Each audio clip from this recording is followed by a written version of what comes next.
everybody. Apologies that you can't see me. There's something wrong with my camera, but really it's not important what I look like at this stage. My name is Edwin Anglis. I'm the communications officer for the Observatory Civic. So on behalf of the Observatory Civic, I'd like to welcome everybody to this meeting. The OCA decided that in the interests of strengthening participatory democracy, we would organize a series of online town hall meetings so that all the voters in Ward 57 could get an opportunity to find out what the people who wish to represent us are made of. So please note that this meeting is being recorded and it's being live broadcast simultaneously on the OCA Facebook page. And so that means it will be available online after this meeting is finished. The OCA felt that this initiative of holding town halls was particularly important in view of the fact that Ward 57 has a record number of candidates ever. There are 34 candidates who are all vying for your attention and your vote. We spent a lot of time trying to track down the contact details of all 34 candidates by using Google, Facebook, LinkedIn, and of course by contacting the political parties themselves to ask them for their candidates' details.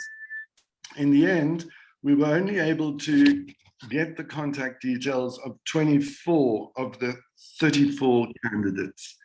And of those 24, 15 responded to our request to join a town hall meeting. Sadly, we have to assume that those who did not respond are not interested in getting your vote. I will make some more concerted efforts in the next day or two to get the shy ones to respond positively to our invitation. But if after 2 or 3 days they have not done so, we will certainly make their names known to everybody in Ward 57 so that you can know who the candidates are that are not interested in hearing what you have to say, nor wanting to tell you what their plans are should you elect them. I'm just going to quickly run through the ground rules for this meeting, which are that only the candidates may unmute their mics and only whilst they have been given the floor. Everyone else is, of course, welcome to post questions in the chat box, but we can't guarantee that there will be time to answer all the questions. However, the questions you post in the chat box will be on the Facebook page for the record, and the candidates can always post their answers to your questions to the OCA Facebook page after this meeting has ended. As we have 7 candidates present, we will start off by giving each candidate a maximum of 3 minutes to respond to the first question. After the first round of responses, there will be a second question posed to the 7 candidates, except of course we've only got 6 currently, and each one will have a maximum of 2 minutes to respond to the second question. At the end of the meeting, I'm going to post a poll which will appear on your screen and ask you to rate the candidate who you were most impressed by. So necessarily who you think you're going to vote for. Well, presumably vote for the candidate who you are most impressed by. The top 3 candidates in this poll will then be asked if they would like to attend another town hall meeting early next week. This town hall meeting will have a much more open debating structure to it. Also that the next town hall meeting is the day after tomorrow in time, and the Zoom invite will be sent out shortly, and that will in the next 7 candidates who responded. I'm now going to hand over the chairing of the nitty-gritty to Nishendra Moodley. Nishendra has been living in OBS for the past 25 years. so he is well versed in what people in our ward expect from our ward councillor. Over to you, Nishandra. Thanks very much, Edwin, and good evening, everyone. It's fantastic to see so many people that are interested in the local government elections and who their ward candidate is and exercising their democratic right to take a well-informed voting decision on the 1st of November. As you know, this is the local government election, and voters in a ward like in the city of Cape Town will have two ballots, one vote for their ward councillor and one vote for the party of their choice that they prefer to run the city of Cape Town. We're focusing very much in today's discussion on the ward candidates that will be standing for observatory and trying to understand who they are and what they offer this constituency. I've been asked by Edwin to moderate this session. I will ask the same question of each ward candidate in each round. There will be 3 rounds, and we will change the order of respondents in each round. Timekeeping will be necessarily strict, as we have 7 candidates to cover in an hour and need to be equitably fair to each. They will have 3 minutes for the first question, 2 for the second question, 1 for the third question. This will be good practice for being a councillor, as you will be given similar restrictions when speaking in a council meeting. Okay, so the first question that we have, and we welcome all the candidates. And I just want to ask Edwin, I think, can you switch off your mic? It is muted. I don't know where this is coming from. Sorry. No problem. Okay, so the first question to our candidates, and we have candidates here from Ikela Letsanga Jaga Party, Juanita Bully. We have Faisal Brown from the Cape Coloured Congress. We have Stafford Jacobs from the Credible Alternative First Movement. We have Sharifa Job from Good. We have Kirsten Poking as an independent candidate, Adrian Partridge from the Organic Humanity Movement, and Cedric Thomas as the United Independent Movement candidate. So my question to them, the first question, is if elected as our ward councillor, you will be one of 231 councillors in the city of Cape Town, competing to resource this ward's needs amongst 116 wards. Firstly, do you live in this ward? What do you think are the most urgent needs in Ward 57? What have you done so far in any capacity to address these? Should you be elected as a ward councillor, how will you attempt to use the means at your disposal? That is, through the council's integrated development planning and budget process, how will you use these to respond to this particular set of needs? Please, can you answer these questions in 3 minutes? And we'll start with Juanita Bully. Greetings. Thank you so much for having me on this panel. My name is Juanita Bully. I'd just like to check that everybody can hear me. Yes. Juanita, I hear you perfect. It would be quite nice if we could see you as well. Yes, I'm okay. Yeah. Just 1 second. I'm having some technical issues starting the video. Yeah. It's not allowing me. You need to disable. I have to.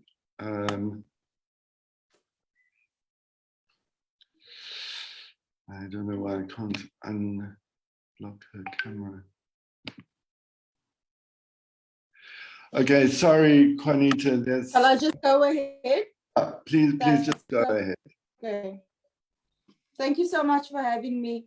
My name is Juanita Bully. I'm 31 years old and I grew up in Woodstock, Caleb Street specifically. So I'm well aware of the issues that surround Ward 57 and the remedies that are to follow. I have acknowledged that homelessness in the area has increased after COVID, and it is extremely devastating. I believe that we have been, over the longest time, treating the issues rather than the cause. I have played a role in activism, in the activism space for the last 5 years, and I hope to bring my expertise in getting our voice of the community heard at parliamentary level. I know that there are 116 other candidates or playing stakeholders looking to look after the district. However, I believe that I can bring a resource to the table rather than possible discussions without any remedies that follow. The homelessness issue will alleviate crime, because once we've alleviated crime, the space becomes a safer space and better so for the people that live in the space. There are many issues outside of the homelessness that one needs to address, but I think starting from the issue and then after that addressing the symptoms is of utmost importance at this stage. I really hope to be considered for board councillor, and with my strong voice in Parliament, I know that we can make the necessary changes and implement the things that need to be implemented to alleviate the poverty.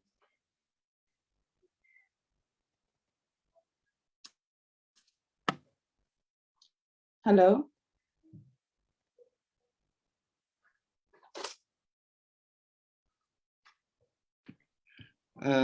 Juanita, sorry, I just had a small technical problem. You can switch your camera on now. You should be able to switch it on. And but anyway, we'll get a chance to, thanks, Juanita. We'll get a chance to see you when you answer the next round of questions. So thank you for that. And thank you especially for sticking to the time limit that we've imposed. If I could ask you now just to mute yourself and mute your camera as well. We'll switch it off. Thank you very much, Juanita. So the next person on our list is Faisal Brown, but I don't see anybody under the name of Faisal Brown here. So Faisal, if you are under a different name, like admin, something, please can you put your cursor over your name and change your name so that we can find you. While we wait for Faisal to appear, we're going to now go to Stafford Jacobs. Stafford, fortunately. Stafford, you should be able to unmute yourself and you should be able to start your video.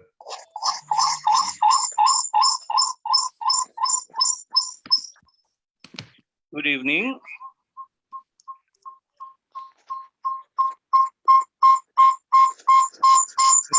Good evening. I'm Stafford Jacobs, and I am a representative of the CA First Movement.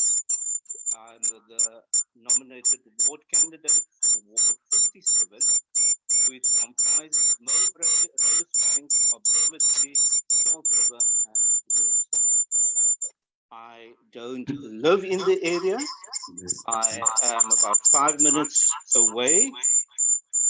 And there are a myriad of issues, pressing issues that need to be addressed. Things like safety and crime, drug addiction, costly municipal services. There is the prickly pear of the Willow Arts Collective, as well as the River Club, which includes housing issues and also environmental issues and also homelessness. I didn't get the last part of the question.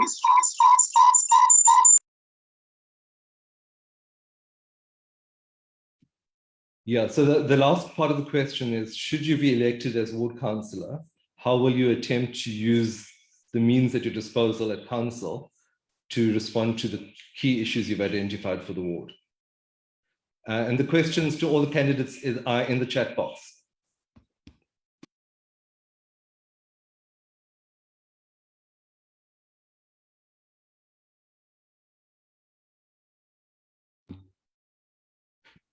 Stafford, you're muted. Maybe I have to unmute himself again. God. Can we move to Faisal Brown in the meantime? Faisal, are you happy to go ahead? Yeah, I have to unmute him first. Just a second, let me find him. There he is. Faisal, you should be able to unmute yourself now. All right. Yeah, thank you. Can I start? Yes, please. Hi, my name is Faisal Brown. I do live in Ops for roughly about 2 years at the moment. But I was born in District 6, so Ward 57 is very close to my heart, as this is where I was born, and I would very much like to play a role in addressing the urgent problems in this particular ward.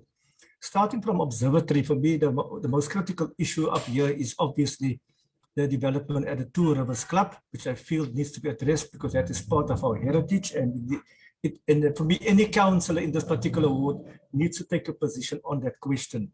And for me, that thing needs to be re-looked at before we can even consider development, as any development needs to include the development of the local people. Then low-cost housing for me is a primary concern throughout this ward. And again, starting from Observatory right down to Salt River, Woodstock, and ending up in District 6. But going back to Salt River, Woodstock, for me, besides the small pockets of homeless people that we find around there, there's also the Sissy Gould precinct, which I feel needs to be looked at by the city so that it can be redeveloped for low-cost housing for people within the city. Then, of course, District 6 as well has been an issue for the last 27 years. Not much has happened. And again, there are delays in terms of the return of people that were forcefully removed. So those are the pockets that I feel that needs to be looked at throughout this ward. Within the council, should I be elected as councillor? For me, it will be important to relook at the spatial planning of the city, how that is being done, because for now it has rather pushed people out of the ward, the people that have lower incomes through the process of gentrification. We had prior the forced removals under apartheid, and in the new democracy we have gentrification, which is pushing people out because of high tariffs and unaffordable rates. So we need to relook at that, because that is creating a whole different type of community at the present moment. So for me, that on the one hand, it's a question of policy. On the other hand, it's a question of budgets that must be looked at. How we allocate those budgets to ensure that we are developing the local people, whether it is in terms of low-cost housing, in terms of jobs, in terms of various economic opportunities that needs to be prevalent, because we find a lot of development along the main road from here into town, but the development is not development of people, of local people. It is either development of investors or development of people that has no 30 seconds left to Cape Town. But that is basically for me the priorities that needs to be looked at within this work. Thank you. Thank you very much, Faisal. Yes, I'd like to now welcome the candidate from Good, Sharifa Job. Hi, good evening all. Assalamu alaikum. My name is Sharifa Job. I'm born in Woodstock, raised in Woodstock. Sorry, Sharifa, can you start your camera? My camera not on. Sorry about that. Is it on now? Is it on? Oh. Thank you, Sharifa. It's on now. Hi. Sorry about that. Okay, so I'm born, yes, and raised in Woodstock. I've been living in Salt River for 16 years. And I've also been doing all the projects in Salt River for the past 4 years. For me, the priorities here are jobs, housing, crime, homelessness, and obviously the River Club also. For the past 4 years, I've been working very closely with my community. Because I've been working from home, my community has come to me, asked me to assist them with service delivery, problems in the area, things I can assist them with. So I've been helping my community for a couple of years now.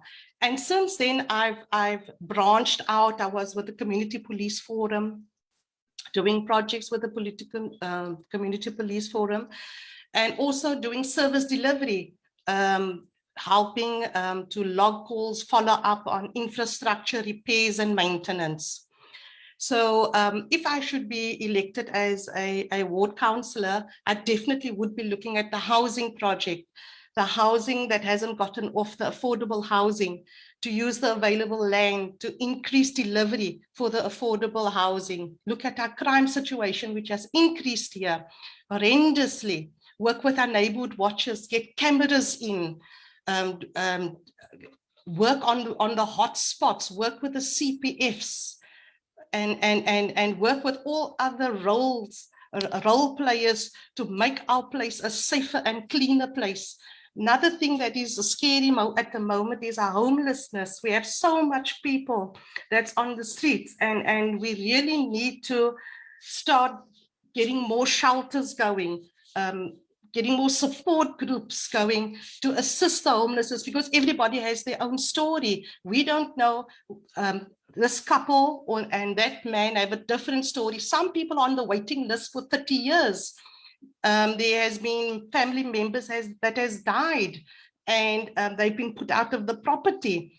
And these are the rhetoric that we're hearing when we speak to these homeless people. So we need to do more to integrate the homeless people. Sharika, you have 30 seconds left. Okay. And also we need to work at our infrastructure, which will reduce our crime, because a lot of the areas are quite dark, and we need to do the lighting and fixing and upliftment of our area. And in this way, we will also create jobs in our area, because our youth are not doing anything. They walking around, they're standing on corners because there's nothing for them to do. And this all affects what is happening in our community right now. Thank you, Sharika. Oh, sorry. Thank you. Next, we have Kirsten Poking, an independent candidate. Please do switch your camera on, Kirsten. Thank you. Oh, Hi. All right.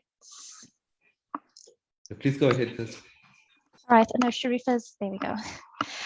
Okay. Hi, everybody. Thank you first and foremost for having me here. And my name, I'm Kirsten. I'm Kirsten Poking, and I'm the independent. And as to if I live in the area, I live in Observatory. I have moved there recently. I used to live in Burka. And what do I think is the most urgent needs of Ward 57? Well, there are many.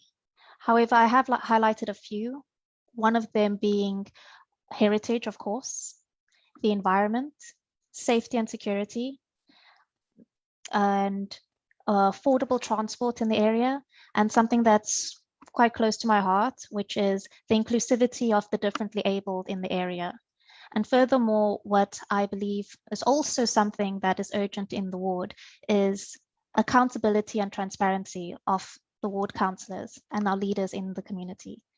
So what I believe that I would do if elected as ward councillor is I want to give a different perspective to what is currently happening, because we keep looking at the problems of Ward 57 as problems.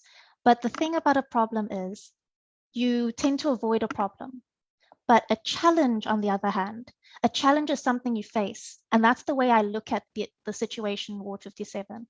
I see them as challenges to be faced head on and not alone, rather hand in hand with the community that I'm serving. And as an independent, I plan to serve alongside the community. I plan to take the heritage causes straight to the table and not hesitate to speak up for the heritage of the area that is currently being needlessly destroyed or put aside or disregarded and oppressed. Then with regards to the homeless in the community, now some might correlate the safety and security and rising crime with the homeless. However, I don't see it that way. The homeless is a separate situation in comparison to the safety and security. And the crime that we're experiencing speaks to a more systemic challenge that we're facing as a community. And I want to address those systemic challenges. I want to address the youth who are struggling to find a place to belong, and so seek to use substance abuse and gangsterism and other means of violence to find some meaning to their lives. I want to... Kristen, you've got 30 seconds to go.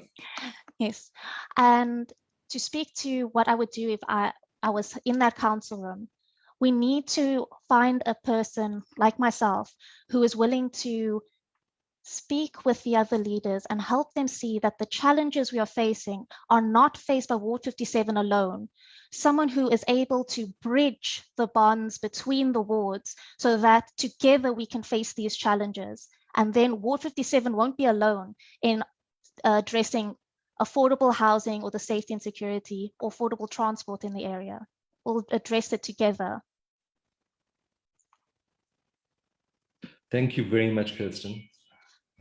Okay, so next we have Adrian Partridge from the Organic Humanity Movement. Adrian, please join us and switch your camera on.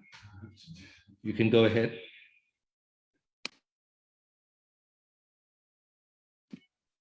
You're on mute, Adrian. I am unmuted. Is that better? We can hear you now.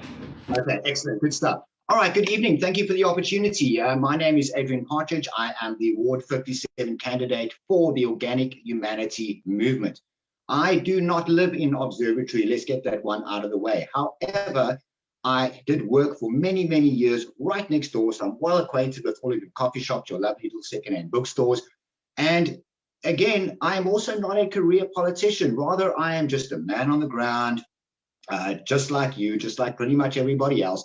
And so I have ideas of what's happening in the communities around me, especially as I have been involved in various kinds of community outreach in my area and a number of others over a number of years. Now, I know that there are some hot topic issues in Observatory at the moment. Obviously, homelessness is one of them. Housing is another one. Safety and crime. Everybody has highlighted those. We won't even go into the River Club thing. I believe that will probably come up later. Someone's going to bring it up.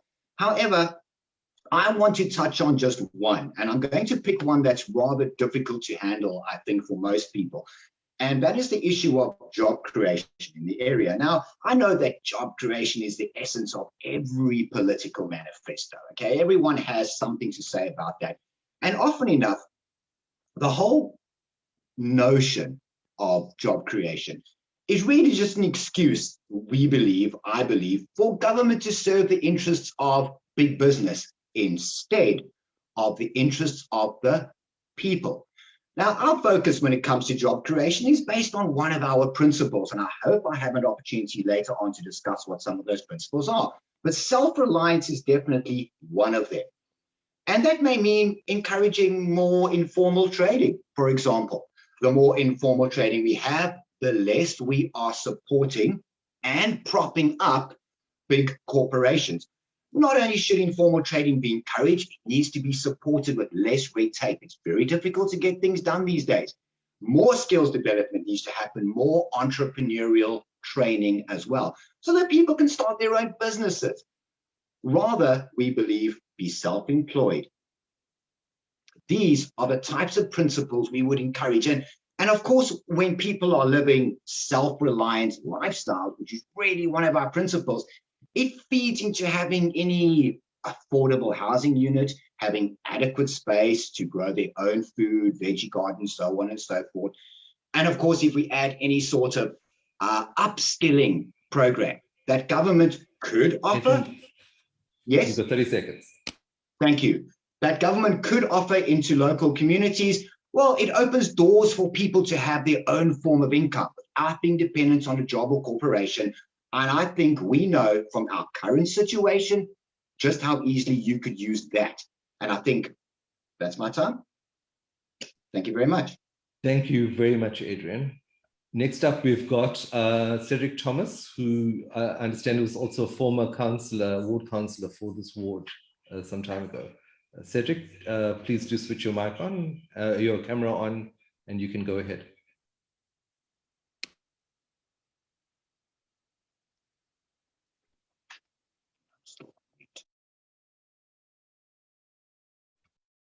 I'm switching my camera on, but it's not coming on.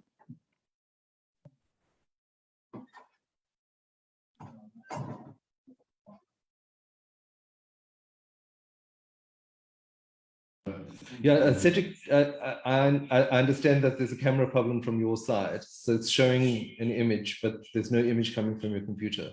Are you happy to go ahead in the meantime? Yes, I am. Okay, I'm Cedric Thomas, all protocol observed.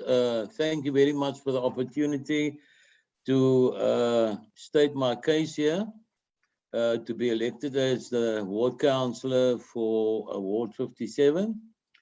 What do you think are the most urgent needs in the ward? I think we need to go back to basics, councillor accountability, and to be available 24/7 to the community. That has gone down the drain.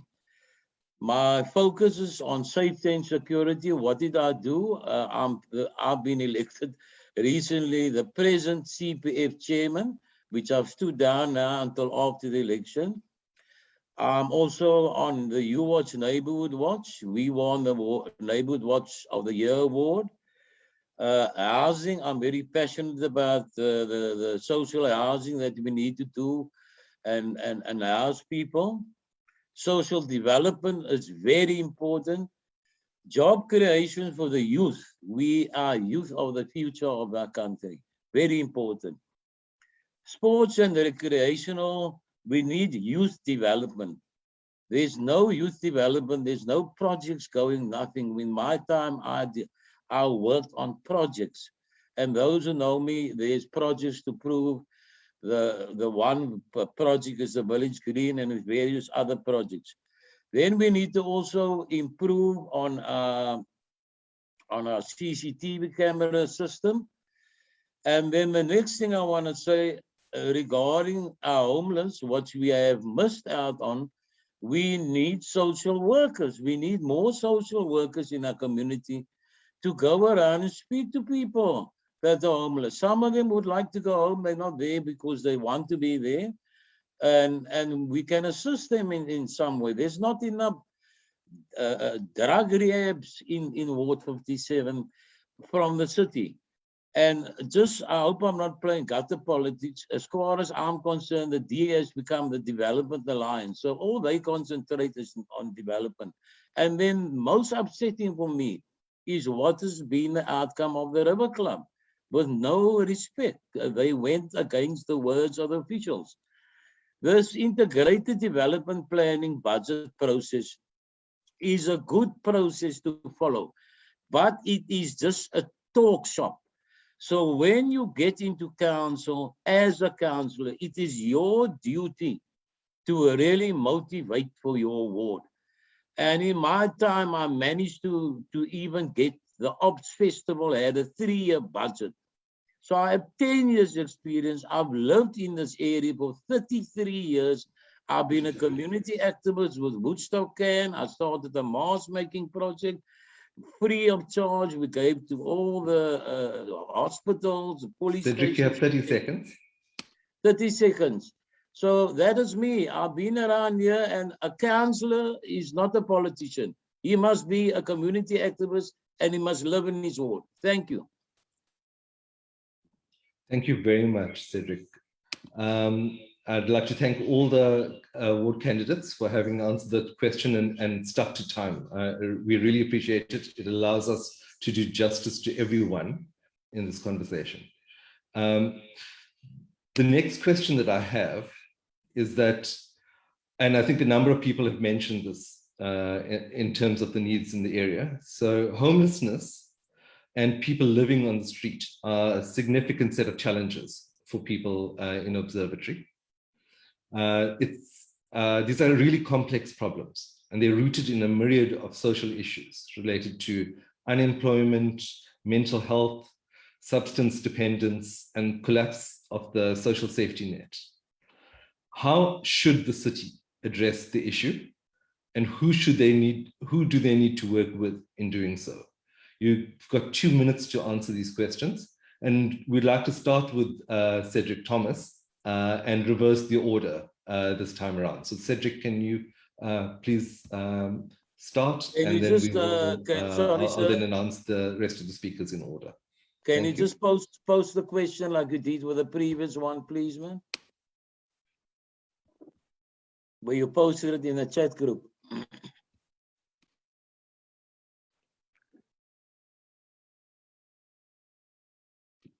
Hi, Cedric, are you there? Yeah, can you repeat the question or can you post it in the chat group Is he like you muted? did before? Can you hear me?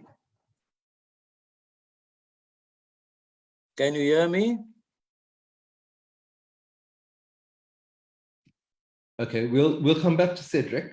Can you Adrian, hear me? Partridge, Hello? would you like to go next? From the Organic Humanity Movement. I can go next if I am, everybody's happy with that. Let me just turn myself on. Can I go for it? Please go ahead. Okay, great. So, okay, homelessness. Now, if we applied our principles, and I'm now referring to the principles of the Organic Humanity Movement, we would have to acknowledge the different circumstances that people sometimes find themselves in. We need to acknowledge that even though we might want to, they can't be sent home all the time. And we need to acknowledge that sometimes homeless shelters themselves are just too much of an unpleasant environment. We also need to acknowledge that sometimes some people just don't choose to live in a formal dwelling. However, that being said, we also believe that government should make private space available for those that are homeless and also provide some facilities. Now, we know for a fact that there are various houses or properties around Cape Town, some are privately owned and some are public, that are just abandoned. So why not, from a government perspective, push some budget, contract an NGO. There are lots of people that will step into that gap, will be willing to do so, to open up at least one shelter, run from a completely different philosophy per sub-council. It shouldn't be too hard to do this. Thank you. Thank you very much, Adrian, and we really appreciate you sticking to time. Cedric Thomas, can we invite you back on?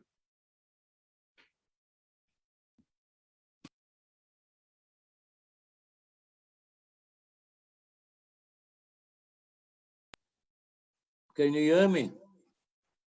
We can hear you. Thank you. Please go ahead.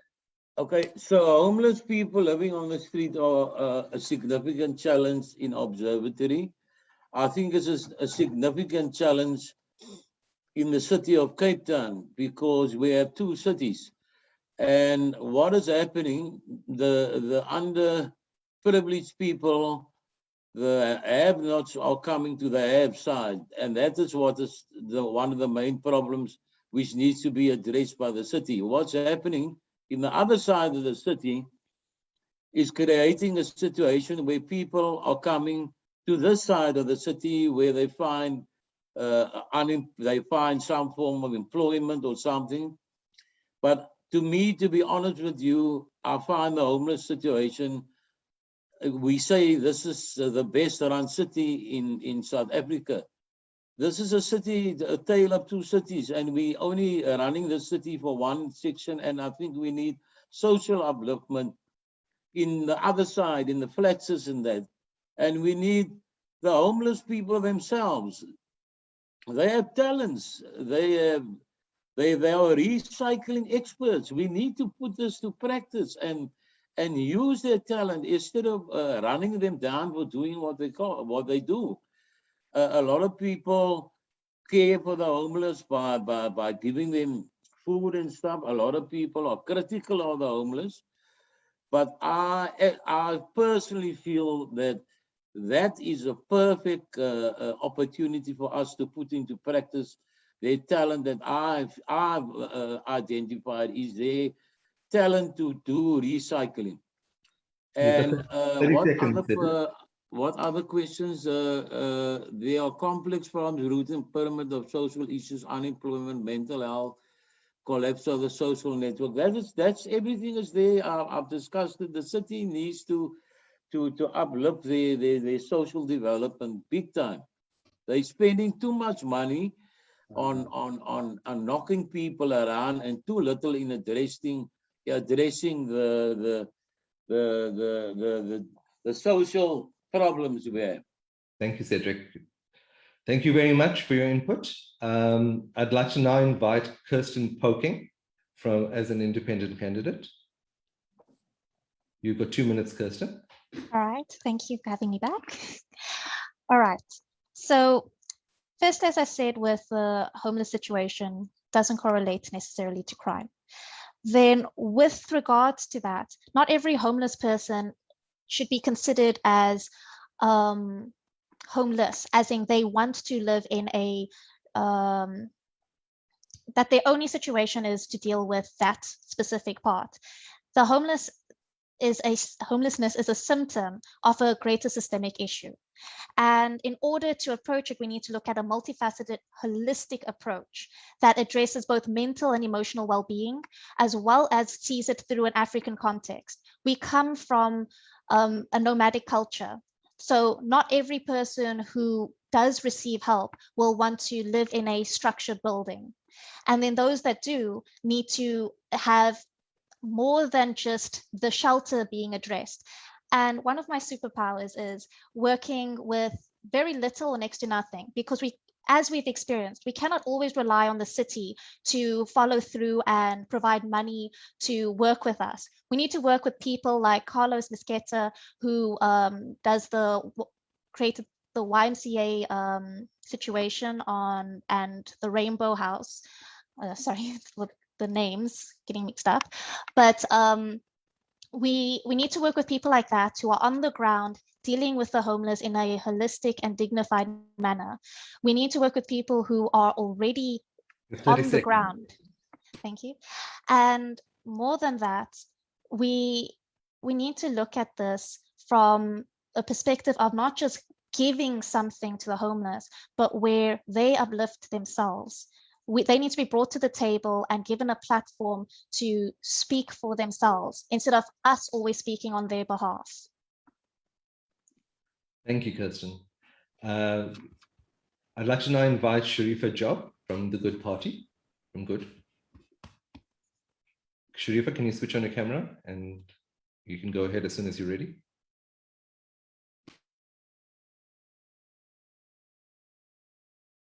Why is it not? Sorry.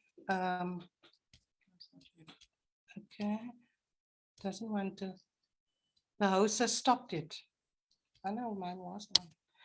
It says you cannot start your camera, your video because okay, start my video. Okay. Hi, sorry about that. Okay. As mentioned, there are complex problems rooted in the social issues. And homelessness should not be criminalized. We are dealing with very vulnerable people here, and there are their reasons for being on the street. There's rape situations, physical abuse, drug abuse, overcrowdedness at home, orphans, mental disorders. So we have these various reasons. And how I see it should be addressed is that there should be more shelters, because in Western Cape, we have about 1,400 shelters, of which there's 13 in Cape Town. A medium shelter hosts about 25 beds. We are currently looking at about 14,000 homeless people on the streets. It cannot accommodate these people. Then there are shelters that are charging people to sleep for the night. So we are actually adding to these problems. We should be looking at the social development of employing more social workers, of getting bigger shelters or creating more shelters where these people will feel safe. And in that way, we can rehabilitate these people to reintegrate them into society, because some of these people want to be reintegrated. They want a home, they want to live with their family, but they do not get the opportunity because they are being criminalized, because they are being labeled. So they are living somewhere. Yes, some are doing criminals, but there are also people that are not criminals, but they're all being labeled under the same banner. So if something goes wrong in a community and they target the homeless people, but it doesn't mean that they want to be there. So we need to, meaning if we get elected, we will not criminalize homelessness. We will do more social development, more communication, more integration, job creation for the homelessness via projects, to make them also rebuild that inner dignity of theirs, to want to be better people, to want to live among society again. Thank you. Thank you very much, Sharifa. We're going to come back to Stafford Jacobs as we resolve his mic issues. Faisal Brown, can we go to you next? Can you switch on your microphone, and please do go ahead as soon as you're ready.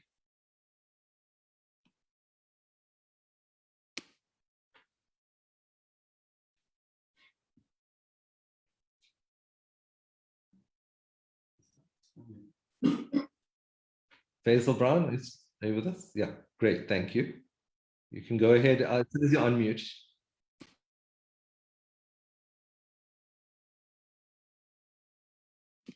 You're unmute, Faisal.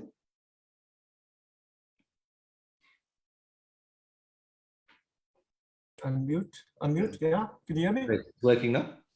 Please Okay, go thanks. ahead. Yeah, for me, the whole question of homelessness and street people, it is symptomatic of a failed housing policy. And for me, that is the starting point. We need to look at the policy of the city, to look at the policy of local government regarding housing. And for me, that is where it has failed, because if you continue with a failed policy, it will create more homelessness, more street people, and it will escalate. The research I've done over the first 10 years in the housing policy has proven that there has been a slowdown of delivery. So we need to look at that firstly. The second thing is that I don't believe in more shelters, because that creates a particular type of community. We must resolve the issue in terms of people's needs to live together as a family. And starting, although I do acknowledge there are some instances where shelters does provide an alternative, but it shouldn't be the rule. It shouldn't be the general rule. We should rather look at how do we rehabilitate people back as families into society again. Then there are, as was mentioned earlier, there are buildings like the Sissigul Precinct, which is the Salt River Woodstock Hospital, which are currently being occupied. It needs to be normalized as housing units, and there are many other similar that can be converted into low-cost housing projects, as well as the vacant land needs to be done to develop low-cost housing. But what I mean is affordable housing that people can afford to pay. So that should be in terms of the Ward 57. So for me, the city has failed in terms of its policy, because the policy is not developmental in its approach. It is rather more corporate in its approach. So I want a shift in the policy to happen so that we are able to provide properties and housing for people within Cape Town and in Ward 57. Thank you. Thank you very much, Faisal. We're now going to move to Juanita Bully from the Itela Linsango Dafa Party. Just checking that my connection and voice is heard. All good. Thank you so much. Thank you again for giving me the platform. Homelessness is an extreme issue in the community. I believe, like I said in the beginning, treating the cause is people need to be reintegrated back into society. So I agree 100% with every other candidate in this platform in terms of reintegration. How is the question? How do we do that? We need to go back to the fundamentals. Yes, the system has failed them, and the result of them being on the street is because of the system, essentially. However, every person I've spoken to on the street have different stories. There's been an instance where I actually went to the Department of Social Development. I was dealing with an issue right behind Caleb Street is Douglas Place, where a lot of displaced people live. I found myself in a dispute with my neighbor around the rights, the human rights of somebody dwelling outside, and I was forced to the social development resolve the issue. I realized that in order to get these people back into the working sector, they needed bank accounts. The bank account needed an ID. Homeless people don't generally have an ID. So when I say treat the cause rather than the symptoms, I don't believe in placing more shelters. I believe that it's needed, but I believe that we shouldn't be focusing on building something to feed the issues that stem from the cause. 30 seconds. I think that is extremely important. Personally a lot. They'll know me on the street as Khali, the Khali from Caleb Street, because I do put my heart and soul into the development and the upliftment of displaced people. Depression is rife with these people, and it's something that I focus on in my activism as well. And that's ties again into social workers and psychologists. These are the kinds of resources that the city needs for Ward 7 and to better and to develop and uplift the person. The person then finds the need to go out and build themselves. We can only provide the seed they need to grow. And this is how I believe that we can then. Thank you, Conita. Thank you so much. We're now going to move to Stafford Jacobs from the Credible Alternative First Movement. Hopefully we've got the mic and visuals working well for Stafford. Stafford, please join us. Switch on your camera and your mic and do proceed as soon as you're comfortable.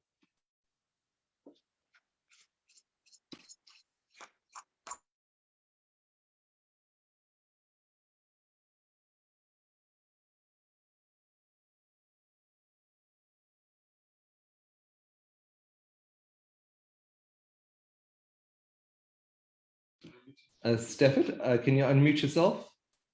I am. Are you able to hear me now, aren't you? Yeah, you may have a speaker on in the background somewhere that may need to be switched off because there may be an additional speaker there that's giving feedback. Let me start off by saying any country's inability to provide adequate housing for its citizens is a serious violation of their human rights. And South Africa is uppermost in that. Of course, Cape Town, I don't have to belabor the point.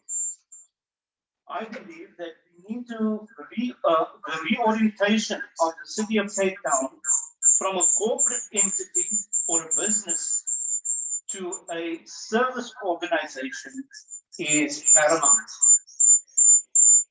We need to strive for Cape Town to become a humane, caring, people-centered, can-do, entrepreneurial municipality instead of a world-class one that is in fact two in one, the rich and the poor. Homelessness is as a problem is as old as the hills.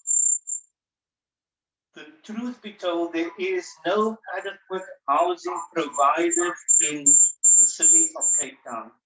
I'm not speaking about RDP housing. I'm speaking about decent, affordable housing in which the dignity of people can be restored. 30 seconds. When the city of Cape Town, and of course I as your ward councillor will champion that, can get to the point where homes are built which provide communities with schools, recreation facilities, religious facilities, as well as employment opportunities, then I believe we will be restoring the dignity of our people once again. What has happened to the time when there were houses rented, built and rented by the city of Cape Town to people who were not in a position to afford bonds? Those days are gone. And I believe it is our responsibility as ward councillors to champion the cause of the poor and the downtrodden. Thank you. Thank you. Apologies everyone for the sound quality. Thank you very much to all the speakers for giving us your perspectives on homelessness and how to potentially grapple with this very complex and difficult issue. So thank you very much. I'd like us to move on.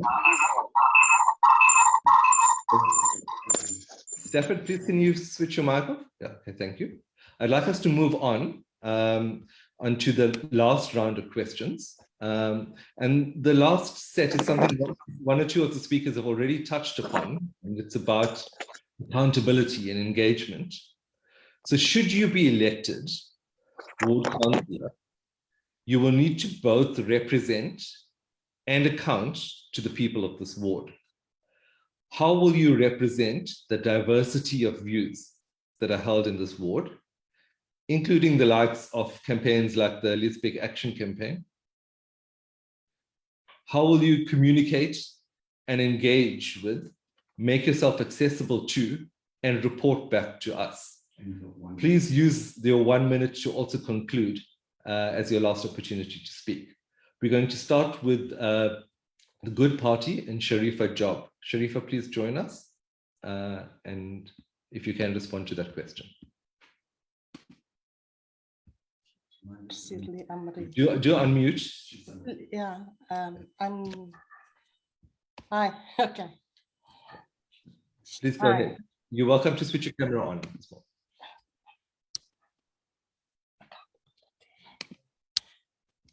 Start my video. Hi. Right, we can hear you. Okay. So as I said earlier on, that I've been working in my community for the past 4 years, being part of the sub forum, being part of the community police forum, and also doing work within the community, doing projects. Every year I do 5 projects. I'm also a member of the Western Cape Missing Persons Unit. So we do a lot of work with the youth. I have 2 playtimes. We have Youth Day, Women's Day, and then we have a year-end party. And I also go to the schools in the area where we engage with the children. We talk to them. We get speakers in. We get nurses in to talk to them about health, cleanliness, rape, abuse, where to go, what to do, who to engage with. We work very, very closely. I've also, in my personal capacity, because I'm an accountant, I have trained children in the community. I sit with them, I tutor them, I do accounting with them, I fill out forms with them. And I always try to encourage them to become entrepreneurs, self-reliant, independent youth, so that we can make our community stronger and rebuild our community.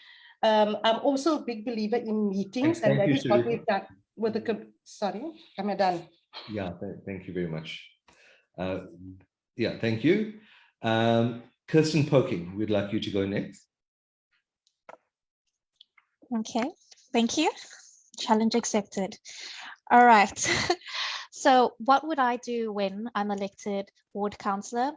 Well, firstly, when we talk about representation, that is what I'm about.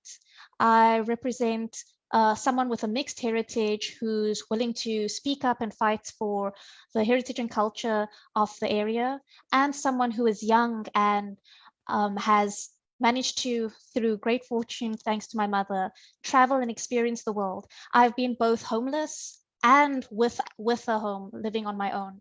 I've been without a job longer than I've had a job. So I will speak and I'll use those experiences not only to better the community, but better the understanding of those situations as a whole and how to address it. I will bring a holistic and multifaceted approach to being a ward councillor and what it means. And furthermore, I'm also a woman, which we don't have nearly enough of in these positions of leadership. We need to have a more feminine sort of view when it comes to how we address certain challenges that we have faced as a ward, and for those challenges to be put first and foremost, where currently it's been put on the back burner. So thank you. That is what I will. Thank you, Kirsten. Great, thanks. So next up, we've got Stafford Jacobs and your concluding comments. Stafford, please join us and switch your camera on. He's not on the list. Okay, so I think we may have lost Stafford and he may just join us again. So let's move on to Adrian Partridge, Organic Humanity Movement. Can you go on, Adrian?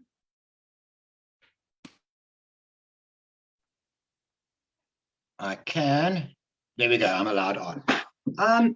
Look, as you've already mentioned, many people are not on this call, and yet here I am. And that should communicate my dedication more than my words possibly would.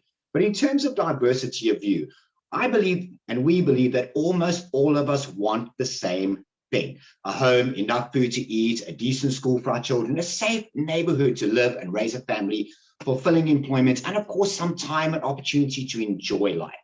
We are more similar than we are different, and the characteristics that give us our humanity are far stronger than those that would try to divide us. And what we want to do is create a new identity for South African culture, where different people can find common ground and learn to respect each other and live in peace under a united vision for this country. Thank you. Thank you very much, Adrian, and thanks for sticking to time. I see that we've got Stafford Jacobs ready to go ahead. So please go ahead, Stafford. You've got a minute. Sorry, Edwin's still going to unmute you. As Wendy Jacobs.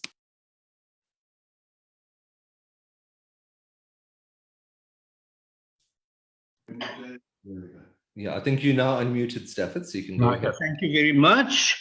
Let's keep it short and sweet. I think the first thing is that we need to an holistic developmental approach to the thing of our response to the needs of young people. I also would want to say that there's an acute need for youth centers. I grew up at a time when there were 2 youth centers in the community, and they played a pivotal role in the development of young people in our community. Sadly, we have lost that over time. And then just to conclude by saying, mine is a lifelong experience of service to community, and both as an activist, as a leader, and I bring you a wealth of experience which I believe Ward 57 can well do with. And so here I am, your candidate for election. Thank you. Thank you so much, Stafford, for sticking within time. I really appreciate that. Next up, we've got Faisal Brown for your 1-minute conclusion. Please just note to the speakers as well that the question that I asked is in the chat box. So if you're looking for any details on them, please find it there. Faisal Brown from the Cape Coloured Congress. Yes, thank you. The Cape Coloured Congress has built into its program accountability that every candidate, every elected councillor should meet on a regular basis with the community, within that ward, with every VD. So there should be a month, at least a monthly meeting within that ward as a minimum. So those things are built in because we want to know what the people want. We want to represent the needs of the people, and there must be accountability to that community. Currently, at the moment, candidates, councillors are accountable to their political parties, and that is problematic, you know, and they represent the interests of the party instead of the interests of the community and the ward. So we want to turn that whole thing around. In terms of youth, youth is critical to us as a party, as a political party, but also to myself personally. I've been working within the youth sector. I've been facilitating the development of young people as community leaders, as activists, and that has been part of my program within several communities on the Cape Flats. So that is very clear that there is a big need for it, that the youth are the leaders of the future. So Thank you kindly, Faisal. We next have Cedric Thomas. Cedric. Okay, at last I'm on. Hi, guys. Okay, my party stands for accountability, implementation and audit of each ward councillor. And as we say, vote for the people, not for the politicians. I also share and interact openly about the religion, culture, and practices of our diverse community. Believe it or not, I've been involved in the Lisbeth Action Campaign over a period of a very long time ago, which everyone can vouch for that. How will you engage? There's various ways you can engage today, social media, you can open up a Facebook page, people can interact with you. The other way is you got to regularly attend the community-based organizations meetings on a regular basis, once a month, and interact with them. I'd like to conclude, you can follow my Facebook page, and all my attributes that I've done in the past are there for everyone to see. Thank you very much for giving me this opportunity as the ward candidate for United Independent Movement. Thank you very much. Thank you very much. Thank you, Cedric. And then our last speaker is then on this particular item is Juanita Bully.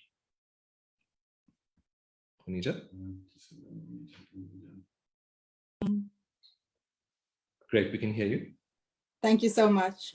Should I be elected ward councillor for Ward 57? I understand that I will need to present the issues of the council to the city. How will I do this? I'll join all forums where the community is concerned and make sure that there is adequate communication from myself, should I be elected, with the people in the community. It's of represent diversity of the view. I'm just going to give you a bit of background about myself. I'm 31. That means I'm a member of the youth. My father is Muslim. He grew up in District 6. My mother is born in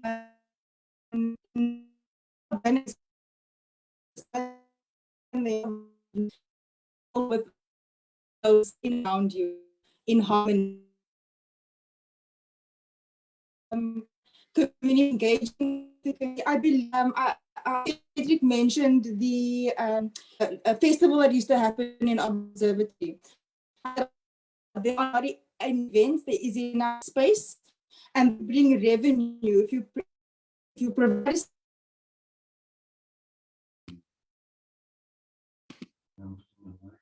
Okay, thank you very much, Juanita, and thank you to all the speakers. It's really been interesting to listen to what each of the ward candidates offers.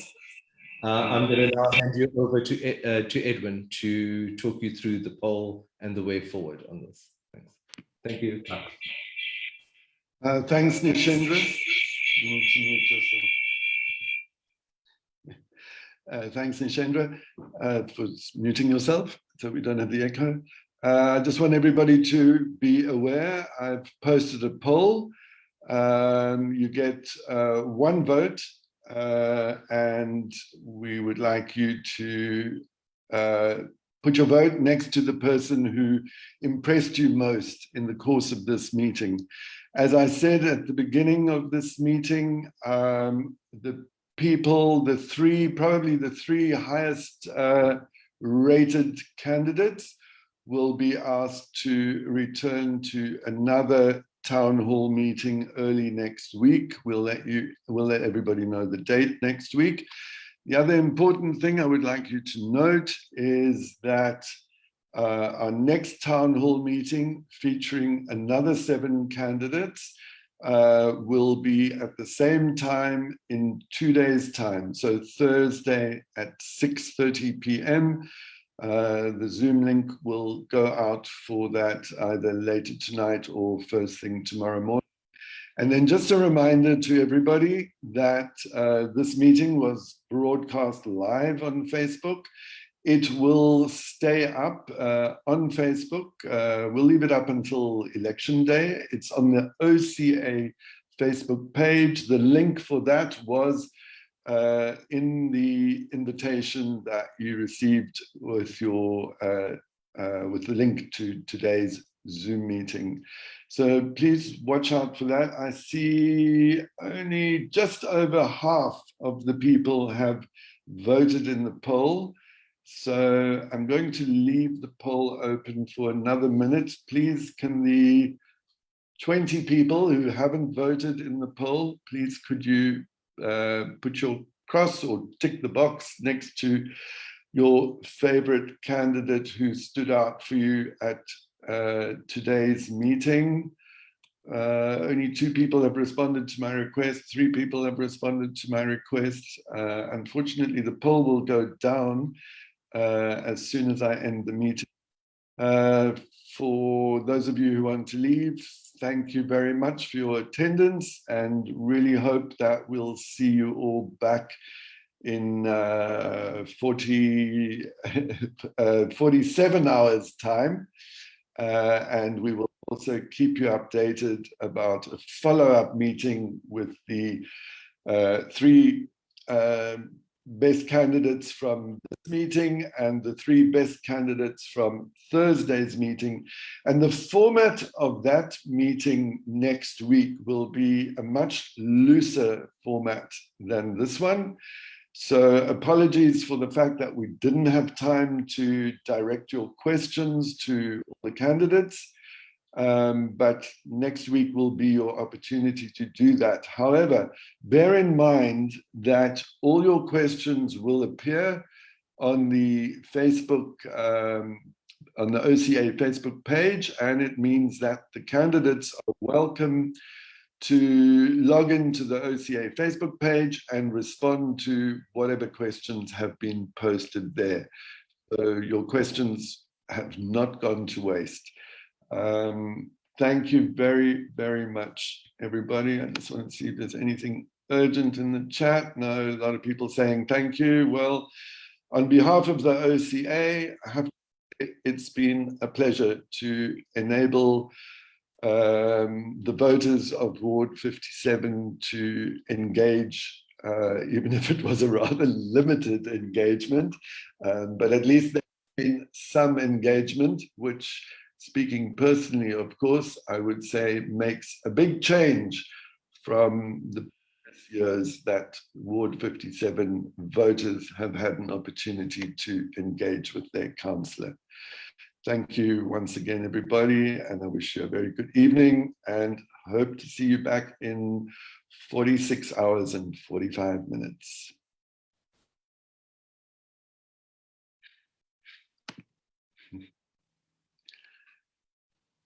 Yes, I'm going to